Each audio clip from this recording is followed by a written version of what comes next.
All in. They're ready. They're off with a mile ahead of them for the Oaks Farm Stables Fillies Stakes.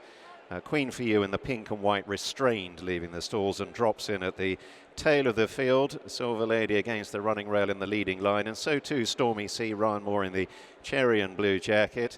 Sands of Heaven in the orange and white with a yellow cap handy out wide as they go into the turn. Juliet Sierra pink cap tracks the leading trio. And then against the running rail, a white cap for Clochette, who's inclined to take a bit of a grip, and her owner mate Glen Laurel, the spotted cap, is trapped widest of all on the crown of the bend. The grey filly Fakama last but one, and having been restrained leaving the gates, Queen for You looks on in a well-grouped field as Ryan Moore and Stormy Sea lead them into the straight and on down towards halfway, drifting away from the far side running rail. Sands of Heaven racing close up in second, Glen Laurel on the near side. Then Silver Lady in the raw blue to Juliet Sierra going up between horses, the white-faced filly. Working back in the field to Clochette, the white cap, and then further back Fakama, and Queen for You on the extreme right now being finessed into it as Moore begins to nudge away on Stormy Sea.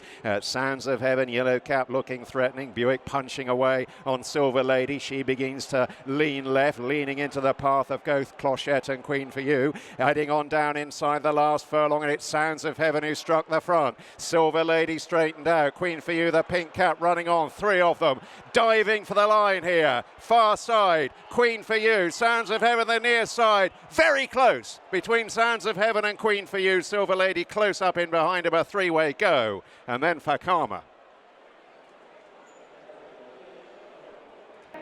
Signs of Heaven has won a deep look in Michael City in the hands of Ronan Whelan. Well done. That was a really smart performance and what I said, a deep race it looked. Yeah, like on paper it looked a nice race. There's a lot of unexposed fillies, none more so than her own. Yeah. Look, Jessie and the team weren't sending her over here just to make up the numbers.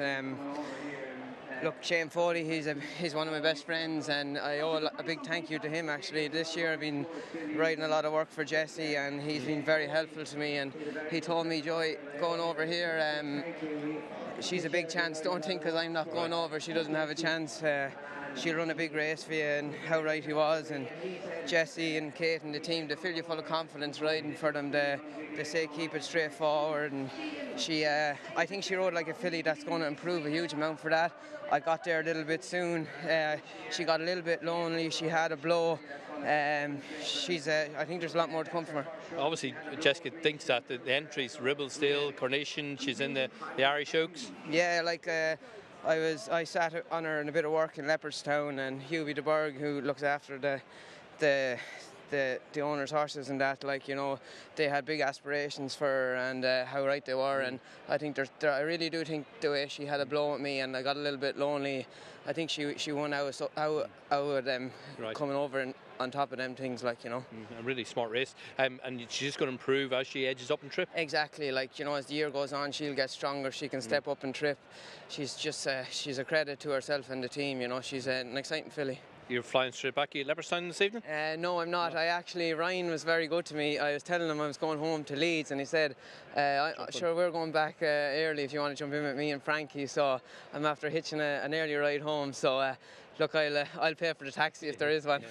Good stuff, well done. Thanks, guys. Thank you. Watch live racing now on racingtv.com.